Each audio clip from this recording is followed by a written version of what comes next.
이 안에 어떤 선거 조작 프로그램이 있고 어떻게 선거를 조작할 수 있고 하는 것들을 시민의 눈에서 소스 코드 까고 해갖고 다 밝히려고 했어요. 밝히는 기자회견까지 잡아놓고 안 하고 취소했어요. 대신에 우리가 써먹자. 그래서 2020년 총선에 써먹었다는 겁니다. 여기 이제 국제인권법 측면에서 바라본 한국의 2020년 4월 15일 총선에서 그랜트 뉴섬이란 예비역 미 해병대 대령으로 인도태평양 지역에서 수십 년 근무한 태평양 지역 정보 담당 일을 맡았고 일본 주재 미국 대사관에서 2차례에 걸쳐서 해병대 무관으로 근무했다. 무슨 얘기냐면 CIA이고요. 예, 동아시아 태평양 담당하던 CIA였다는 겁니다. 이분이 여기 처음부터 관여돼 있었고요. 네. 그러니까 국제인권법 측면에서 볼 때 한국의 2020년 4월 15일 총선은 문제가 많다. 네. 국제인권법 측면에서도 부정선거는 대개 이제 극악한 범죄고 반드시 처결해야 되는 거기 때문에 네. 국제인권법을 어기게 되면은 국제사회가 대한민국 내정에 간섭할 수 있는 거예요. 부정선거가 확실하다고 하면은 유엔이나 미국이나 대한민국의 내정에 간섭할 수 있는. 구원의 손길이 오는 그렇습니다. 건가요? 예, 그렇습니다. 예. 시민의 눈은 좌파 성향의 시민단체로 회원수는 5만 명에 달하며 집권 여당인 더불어민주당과 가까운 관계로 알려져 있다. 극자주의자로 알려진 문성근이라는 개인이 만든 단체고 시민의 눈의 목표는 민주적 자유적 진보의 승리를 향해 나아가는 것이라고 한다. 이 단체는 문재인의 당선을 돕기 위한 목적으로 설립됐다. 정치적으로 한쪽 끝에 쏠려 있음에도 불구하고 선관위는 2017년 발표된 보고서를 통해서 시민의 눈이 특정 정당을 지지하는 단체가 아니라고 했다. 이게 무슨 얘기냐면 부정선거 자꾸 얘기하는데 아니 그 참가인들 나가서 보는데 무슨 부정선거 얘기하냐 이러잖아요. 근데 그게 실제로 참가인이 어떻게 되냐면 여가 2, 야가 2, 시민단체가 6이에요. 그 시민단체 6이 시민의 눈이었다는 겁니다. 전자개표기를 사용하기 때문에 네, 너무나 네, 빠르게 팍 넘어가고 네. 그 다음에 일정한 거리를 두게 돼 있어요. 1m당 거리. 이게 1번표가 넘어가는지 2번표가 넘어가는지 안 보입니다. 이 시민의 눈이 아주 중요한 역할을 했어요. 민주당이 추천한 인사 2로 들어갔어야 되는데 네. 중립적인 시민단체 한 6으로 들어갔다. 그래서 우리 사회가 이렇게 여기서 나오네요. 다음. 이 영화를 만든 사람이 김어준이에요. 지금 부정선거 얘기하면 그거 음모론자 얘기하잖아요. 말도 못 꺼내게 하잖아요. 네. 2017년 4월에 김어준이 만든 영화가 투표가 아니라 개표가 결정한다. 더 플랜이었다니까. 아니, 어떤 결과에 긁혀가지고 이것까지 김어준 님이 만드신 거죠? 2012년 이제 대선이 부정선거였다라고 이제 보는 관점이에요. 2012년 이제 박근혜가 당선된 그 선거가 부정선거의 결과였다는 관점이고요. 그때 만들어진 시민의 눈이라고 이제 이 단체가 이제 부정선거를 잡는다 하는 목적으로 해서 만들어졌는데 이 시민의 눈이 2017년에는 어떤 일을 했냐? 투표지 분류기를 폐기해라. 전자개표기 폐기해라. 그랬는데 특정한 일을 계기로 해서 김어준이 부정선거를 주장하는 것도 사라졌고 그 다음에 시민의 눈의 활동도 일제히 다 사라졌습니다. 그 계기가 뭐냐? 박근혜 대통령이 탄핵이 헌법재판소에서 인용되고 그 다음에 5월 달에 선거하고 뭐 이렇게 됐는데 그 무렵에 이 시민의 눈이 선관위를 찾아갔어요. 선관위 서버가 7년 전에 시민의 눈한테 틀렸다는 얘기입니다. 방송 중에 제가 스크립트를 따온 겁니다. 다시 한번 정리를 해드리면 중앙선거관리위원회의 서버는 요번에 기영군이 가서 털려고 갔었잖아요. 근데 그게 처음이 아니고 처음 턴 사람은 7년 전에 시민의 눈에 들어와서 틀었다는 겁니다. 시민의 눈이 중앙선거관리에 갖고 와서 너희들 지금 부정선거 하는 건데 우리가 의심되니까 까봐라. 서버를 다 우리한테 오픈해라. 처음 얘기했어요. 중앙선거관리가 처음엔 안 된다 그랬거든요. 그 다음에 이거 안 까면은 니네 자녀들 부정채용하고 있는 거 우리가 다 언론 보도해가지고 발칵 뒤집어주겠다. 협박을 해갖고 틀려갖고 소스코드하고 어떻게 돌아가는지가 다 틀렸어요. 전자개표기 민간업자도 데려와서 사장하고 기술이사와 내놔. 어떻게 내놔? 임마 소스코드 내놔. 이 자식아 폴드 이거 뭐야? DB가 뭐야? 야 저 비밀번호 내 미르케입니다. 똑같습니다. 비밀번호는 미르케였다는 겁니다. 미르케가 뭐죠? 최순실 선관위 비밀번호 그거였다니까. 작가님. 그거였다니까. 작가님. 되게 지금 혼란이 엄청 크게 오는데요? 세팅, 그러니까 이거를 2013년에 이 일이 있었던 거고요. 2013년부터 해서 이제 이런 일들을 서서히 이제 선거를 조작할 수 있는 그런 시스템 툴을 만들고 있었고요. 그럼 원래는 선거를 조작하려는 세력이 박근혜 쪽에도 있었다는 얘기입니다. 당연히. 그래서 이런 것도 만든 거고요. 이런 것도 한 거고요. 우리가 양파해야 되는 이유입니다. 그러니까 윤석열 대통령이 부정선거에 관심을 갖게 된 계기가 2013년 국정원 선거 개입 사건을 조사하면서부터잖아요. 여야를 넘나드는 거에 당연히 넘나들죠. 전 아니 이렇게 되면 안 되는데 이렇게 됐어요. 그거를 기자회견으로 대대적으로 발표를 하겠다고 했습니다. 이 안에 어떤 선거 조작 프로그램이 있고 어떻게 선거를 조작할 수 있고 하는 것들을 시민의 눈에서 소스코드 까고 해갖고 다 밝히려고 했어요. 밝히는 기자회견까지 잡아놓고 안 하고 취소했어요. 대신에 우리가 써먹자. 그래서 2020년 총선에 써먹었다는 겁니다. 딱 덮었어요. 대신 그걸 악용하기 위한 기술자를 뽑아가지고 자기 캠프로 데려갑니다. 그 캠프로 데려가서 선거에서 이겨요. 이긴 다음에는 또 얘가 쓸모가 있네 해서 선관위로 보낸 다음에 5년 동안 선거를 말아먹습니다. 그게 조혜주라는 얘기입니다. 선거를 조작하는 기술을 갖고 있는 이 사람이 결국 장관급까지 올려준 거예요. 문재인이. 이렇게 된 겁니다. 2017년에 선거를 어떻게 좀 영향을 미쳐보려고 하는 그런 프로그램들이 애초에 있었고요. 박근혜 때도 시민위에서 이제 밝혀냈고요. 자기들이 안 다음에 그거를 외부에 이제 막 언론에 보도하고 뭐 이렇게 해서 이제 사회적으로 이제 이렇게 알린 게 아니고 잘 숨겨갖고 우리가 이 좋은 툴을 활용하자. 여기는 이제 중국이 전문이기 때문에 네. 예, 중국 공산당의 다양한 이제 기술 협력이 여기에 같이 다 포함되어 있었다. 퇴임한 대법관이 선관위원장 자리를 유지한다. 한국 선관위의 위원장은 항상 대법관 중에 한 명이 맡는 겁니다. 윤석열 대통령이 선관위를 턴 거잖아요. 네. 선관위에 이제 핵심 인사들을 감옥에 넣고 막 사형도 시키고 막 이렇게 될 거잖아요. 대법원 입장에서 보면 네. 대법원을 트는 거랑 같게 느껴진단 말입니다, 이게. 그래서 대통령 관련해서 말도 안 되는 지금 이상한 영장이나 모든 판결들이 막 민주당, 이재명을 좋아해서 아니고 이재명이 줄대서 그런 게 아니고 법관들이 자기들이 목숨을 유지하기 위해서 그렇게 하는 거예요. 자기 보호를 위해 가지고. 저번에도 제가 한번 말씀드렸지만 이제 제가 다양한 이제 그 이권 카르텔에서 막 말하고 할 때 민주당 지지하고 하시는 분들이 왜 법조 카르텔에 대해서는 말하지 않냐 네. 얘기하셨는데 네네네. 법조 카르텔이 제일 무서워서 그래. 얘기를 안 하잖아. 얘기하면 들어간다고 진짜로. 법과 양심에 따라서 판결해 주겠지 이렇게 생각하지. 이런 거 얘기하면요 지금 봤죠? 대통령에 대해서 온갖 말도 안 되는 판결이 막 쏟아지잖아. 나는 어떻겠냐고. 나 같은 개는 맘만 먹으면 구속시키는 거 일도 아니야. 아, 이제 확 와닿네요. 예. 작가님이 이렇게 늘 얘기하셨는데 왜 그러셨는지를. 세상에 많은 사람들이 다양한 악과 범죄를 저지르고 그걸 통해서 이 착복을 하고 하지만 그 네. 사람들이 감옥에 안 가는 거는 이런 식으로 카르텔로 다 연결돼 있어서 빼주고 하는 그런 이제 카르텔 안에 보호되고 있기 때문에 감옥 안 가는 거예요. 검사였던 대통령도 담그는데. 예, 검사였던 검찰총장인 대통령도 담그는데 맘만 먹으면 우리 모두 갈 수 있어요. 골로 갈 수 있다고. 거기서 다 보여주고 있잖아요. 헌법재판소가 범인이 헌법재판소에 나 있는 법을 어기는데 뭐 어떡할까. 근데 판결은 지들이 하는데. 한국 선관위의 위원장은 항상 대법관 중에 한 명이 맡는 겁니다. 대법관과 선관위원장을 지내고 있는 사람이 대법관에서 퇴임하면은 선관위원장 자리에서도 퇴임해야 하는 거예요. 하지만 전직 대법관인 권순일은 2020년 9월 8일 대법관에서 퇴임하면 퇴임식을 해요, 대법관은. 네. 근데 중앙선거관리위원장을 유지를 하기 위해 갖고 네. 퇴임식을 안 했답니다. 중앙선거관리위원장 계속 하고 싶어 갖고. 왜 그랬을까요? 2020년 4월에 총선이 있었으니까. 네. 부정을 많이 내가 저질러놨으니까. 네. 내가 물러나서 후임자가 들어갔고 누가 그걸 파헤치면 내가 가는 거잖아요. 네. 그러니까 안 나가고 버티고 있었다는 겁니다. 이거 갖고 막 얘기가 당연히 있었지. 이제 국민의힘부터 해서 언론에서 막 때리니까 결국 못 참고 사임을 한 거예요. 14일 더 있다가 22일 날 어쩔 수 없이 내려가면서 지명권자인 김명수 대법원장에게 위원 결혼 사실을 통보를 해서 됐다는 거죠. 이 권순일이 누구냐? 대장동 50억 클럽. 이재명을 재판 거래. 2심에서 유죄 받았던 거를 3심에서 뒤집어 가지고 전례 없는 이상한 판결을 통해서 이재명 재판을 뒤집어 주면 통해 갖고 이재명의 정치 생명을 아직까지 유지되게 만든 결정적인 잠본인이 바로 권순일 전 대법관이라는 겁니다. 돈을 많이 받으셨습니다. 이재명이 로비한 거죠. 권순일이 천하의 악질 대법관입니다, 이 사람이. 이런 사람들이 넘친다고 이게 지금. 맞아요. 이재명 대법 무죄 판결 전후 권순일 8번 방문했다는 겁니다. 김만배, 이 사람이 머니투데이 법조팀장이에요. 김만배만 들어갔고요. 머니투데이 회장 놈은 안 들어갔어, 지금. 그 새끼도 들어가야 될 새끼야.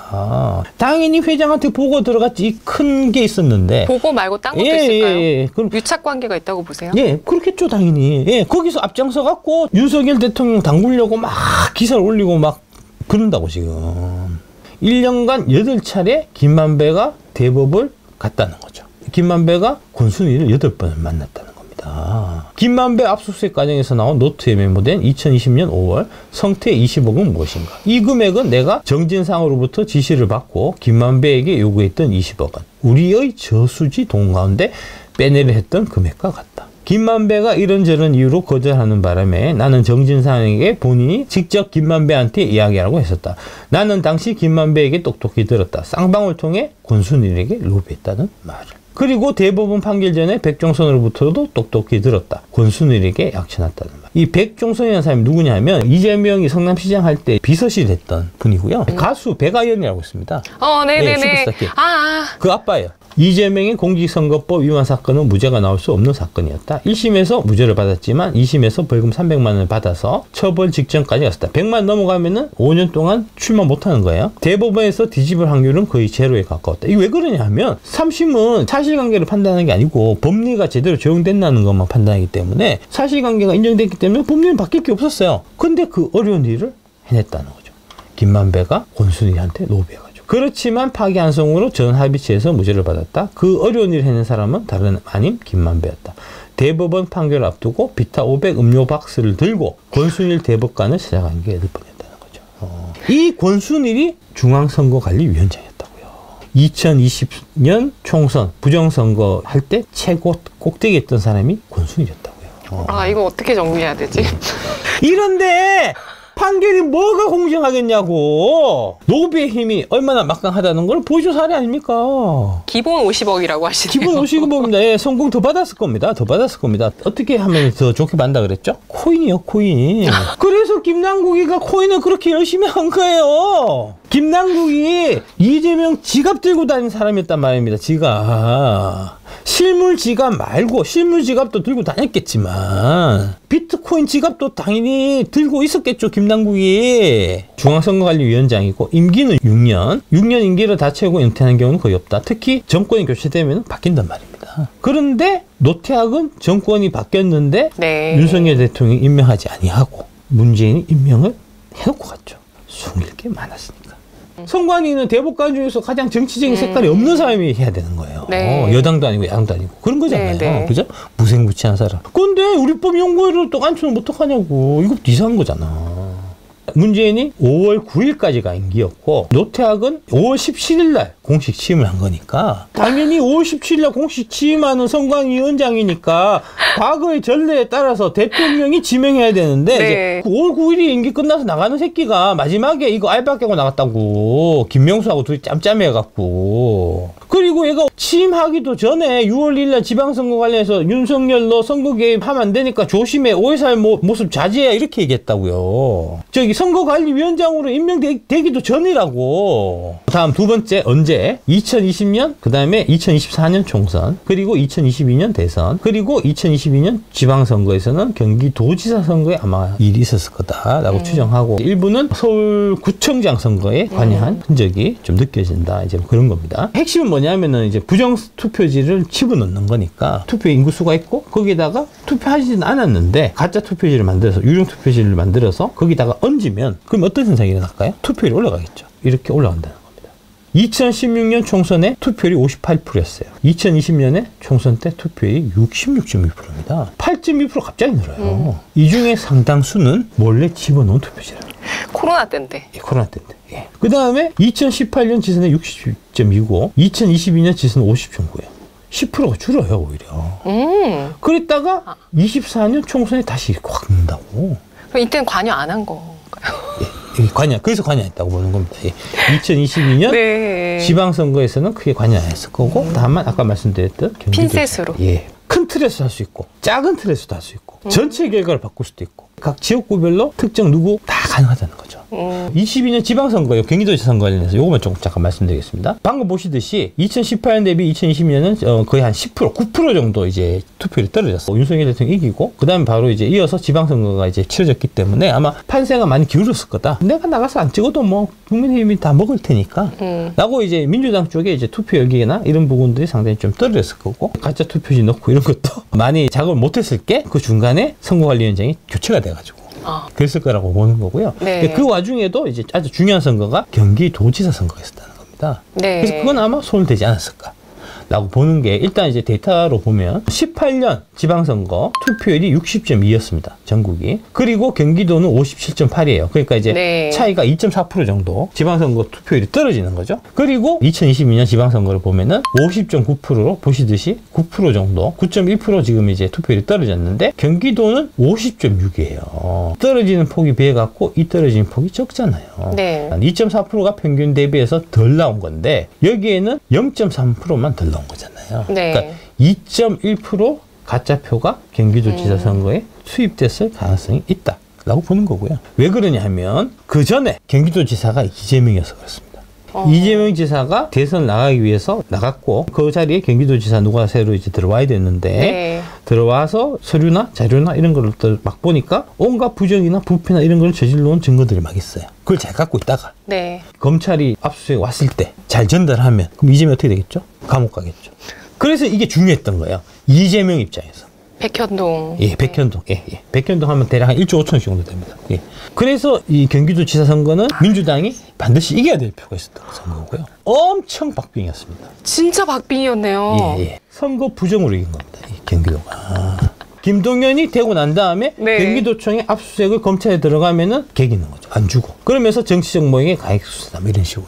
이제 프로파일링 많이 들어보셨을 텐데 네, 네. 프로파일링이 뭐냐 하면은 동일인이 저지르는 범죄들에는 공통점이 있다는 전제하에 범행 전의 준비 과정, 범행 특성, 피해자 특성, 범행 후의 행적에 이른 수법 등을 파악함으로써 범죄자의 유형을 추정하는 수사 기법을 말하는 겁니다. 그 범죄가 육하 원칙에 따라서 어떻게 이루어졌느냐 하는 거를 구성을 딱 해놓으면 꼭 비슷한 것도 있을 때 이 새끼가 또 그 새끼네 잡을 수 있다는 거죠. 근데 지금 경기도지사의 그 유형이 미국 대선 유형하고 동일한 거잖아요. 같은 방식을 쓴 동일한 범죄자다라고 우리가 생각해 볼 수 있다는 거죠. 프로파일링을 하는 사람을 프로파일러인데 네네. 프로파일을 뽑을 때 어떤 전공을 뽑냐? 심리학, 사회학 전공을 뽑는다는 겁니다. 내가 심리학 부전공이라고. 그래서 내가 적임자라고 이게. 트럼프가 문재인은 거짓말장이 저런 사람이 어떻게 대통령이 됐을까 하고 2019년 8월 28일 얘기를 했고요. 문재인이 빡쳐가지고 애리조나 선거 2020년 대선에 문재인이 그래서 개입을 해갖고 바이든이 당선되게 만들었고요. 만들었기 때문에 2022년 4월 6일 날 트럼프가 문재인이 내가 대선 졌을 때 가장 행복했을 사람이다. 뼈가 담긴 말을 했다는 거죠. 문재인이 2020년 대선에 관여했었던 HL8230 비행기 편이고요. 청문회를 했어요. 스카트 컷이라는 목격자가 외국 항공사에서 불법적인 투표지가 선거 개표소로 이동되었으며 이 투표지에는 모두 바이든의 기표가 되어 있었다. 라고 증언했다는 거고요. 이 외국 항공사가 바로 대한항공이고 대한항공 HL8230 편은 12에서 16인승이 전세기로 전세기는 긴급할 때 썼잖아요. 그러니까 긴급하게 썼다는 거고요. 용도는 VIP 탑승용이었는데 이때 2020년 11월이 코로나가 전 세계에 창궐 하고 있어갖고 11월 5일날 김포국제공항을 출발해서 애리조나 피닉스로 가고요. 그 다음에 11월 7일 시애틀로 이동해서 11월 8일 김포로 돌아오는 그런 형태로 간 거거든요. 코로나가 막 창궐해서 해외여행이 잘 안 될 때 과연 누가 VIP가 미국에 가려고 미국을 갔겠냐는 거죠. 11월 3일에 미국 대선이 있었고 11월 4일에 트럼프 대통령이 승리 선언을 했고 11월 5일에 대한항공 비행기가 도착하자마자 뒤바뀌었네요. 예, 애리조나주에 부족했던 표를 실어 나르기 위해서 이 비행기를 이용한 거죠. 미국 대선이 11월 3일에 있었는데 왜 11월 5일 도착한 대한항공의 비행기에 미국 대선 투표용지가 실려 있었는지 이것이 어떤 의미를 갖고 있는지가 초미의 관심사가 되고 이게 좀 이해가 안 되잖아요. 네. 아니 그럼 선거하면 선거 전에 표를 갖다 놔야지. 네네네. 선거 끝난 다음에 다 투표했는데 갖고 뭐하냐 라고 생각할 수 있지만 이 구조를 알면 그렇지 않다는 거죠. 여러분들이 생각을 바꾸셔야 돼요. 선거 개표기에 뚜룩 올라오는 거는 여기서 카운트돼서 표를 한 장 이제 카운트가 됐으니까 전자개표기에 표가 올라간다 이렇게 생각하지만 개표한 결과를 갖고 화면에 숫자를 띄워서 본다고 생각하지만 개표한 거 관계없이 숫자만 띄울 수 있는 거잖아요. 숫자만 먼저 띄워서 결과를 애리조나에서 바이든이 이기게 하고 난 다음에 그 다음에 검증이 들어가면은 그 숫자에 맞는 표가 있어야 되잖아요. 어떻게 해야 되죠? SOS 쳐야지. SOS를 받고 이 전 세계가 불이 나게 달려와서 11월 5일날 도착해서 그 표를 메꿔준 거죠. 아니 11월 3일날 선거 있었는데 11월 5일날 이거 갖고 무슨 의미가 있냐 이렇게 생각할 수 있잖아요. 그렇지 않다니까. 화면상에 나타나는 거 먼저 내보내고 그 다음에 그게 맞는 실물투표 용지를 가짜로 만들어 갖고 실어서 갖다 놓으면 돼요. 근데 갖다 놓을 때 일일이 접어갖고 하려면 시간이 부족하잖아요. 일일이 접을 시간이 없잖아요. 그죠? 그래서 형상기억종이가 그래서 생기는 겁니다. 이게 가능한 게 네. 개표가 총 14일 걸리거든요. 11월 3일 대선 이후에 일주일 넘게 계속되고 있었으며 비행기가 발견된 11월 5일에도 물론 개표는 진행 중이었던 거다. 그래서 이게 필요한 겁니다. 이게 이 다발들 급하게 만들어갖고 돈다발 형태로 100장, 200장, 300장, 400장 이렇게 다 모여있는 이유가 부족한 부분들을 채워야 되기 때문에 이렇게 되는 겁니다. 원래 개표소 당일 투표지는 이런 형태라는 거죠. 형상기억종이가 이렇게 기억을 상실한 이유는 시민들이 직접 투표를 해서 그렇습니다. 투표하는 과정에서 기억을 상실하게 된 거고요. 이 도장이 잘못된 것들도 다 있습니다. 정말 많습니다. 예, 예. 네. 그래서 이 도장을 대충 누가 찍냐면 중국인들이 찍어요. 그래서 선거사무소별로 중국인들이 있는 겁니다. 비밀을 지키는 단순 업무. 예를 들어갖고 이제 국민의힘에서 접근해갖고 돈을 줄 테니까 이 사실을 폭로를 할 수 있잖아요. 네네. 그 막아야 되잖아요. 네. 막으려고 하면은 경찰이 필요하겠죠. 중국의 비밀 경찰. 그래서 동방명주가 있는 겁니다, 여러분. 동방명주의 역할이 그래서 중국인들 관리하는 거예요. 중국 공산당이 지형을 내서 부정선거에 관여해서 네가 도장 찍으라고 시켜서 찍었는데 이런 일거수일투족을 그 이제 다 중국인들이 그 동방명주에 다 보고하도록 돼 있다니까. 조폭 사업가부터 차량 편의해서 은수미 성남시장이 당선 무용을 받는데 이게 같은 맥락이라는 겁니다, 결국. 밀어주고 그 다음에 감시하기 위해서 코마 트레이더라는 조폭을 통해 갖고 이제 운전기사를 붙여준 거고, 그래서 성남시장이 은수미가 돼야 내가 성남시장 때 있었던 각종 불미한 일들, 범죄 행위들이 발각이 되지 않을 거기 때문에 은수미를 적극적으로 밀어서 성남시장까지 해놓고 만들어 놓고 그 다음에 경기도 시작한 거죠. 대선 나기 전에 자기 자리를 김정희한테 만들어 놓고 대선을 간 거죠. 그리고 이 은수미는 성남시장 임기가 끝나자마자 난 다음에는 쓸모가 없잖아요. 감옥을 보냈다는 거죠. 이렇게 징역 2년 최종 확정. 임기 끝나고 난 다음에 쓸모 다 끝나고 난 다음에 감옥 갔다는 거죠.